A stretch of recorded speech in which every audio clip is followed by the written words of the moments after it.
yes, this is the last policy question. Tapi yang ini memang hangat lah. Kalau PAS jadi kerajaan kat Pahang, adakah lesen judi Genting akan ditarik?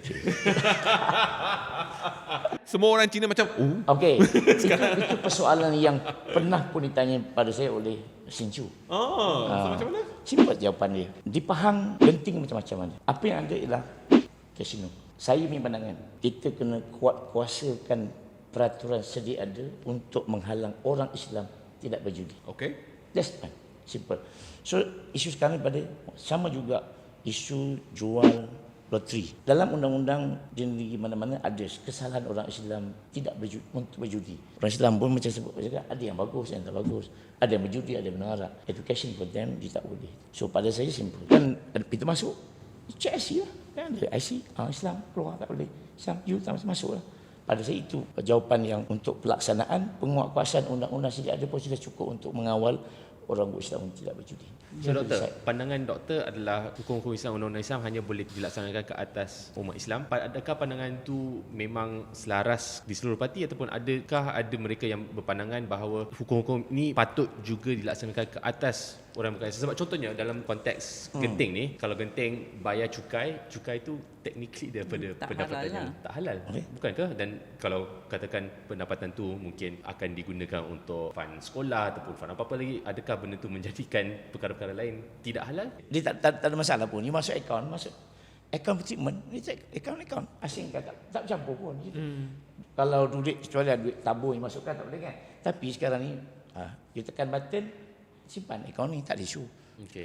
Cukai judi, you asingkan. Cukai apa lagi, arak, you asingkan. You jadi satu akaun lain. Situ so tak timbul lah kalau kata yang very strict pencampuran halal haram tu tidak berlaku sebenarnya. Dalam akaun tu you boleh buat lejar pun. Ini duit yang tidak sah. So digunakanlah apa sepatutnya pun. Saya berpandangan dalam konteks kita sekarang ini ialah undang-undang Islam adalah untuk orang Islam. Tapi sekarang ni Malaysia ni Islam dengan orang Islam dia hidup sama-sama dan banyak family pun dah bercampur. Ada Islam, ada tak Islam. Kalau nak kata only for the Muslims, yes, Sharia laws, Sharia laws, yes. Sharia law. But normal lives, normal living, day-to-day living, like, okay, for example, you can't say, okay, everybody has to wear hijab. It doesn't work that way. I mean, banyak orang Muslim yang feel that it is not, they are good Muslims, but they don't want to wear tudung.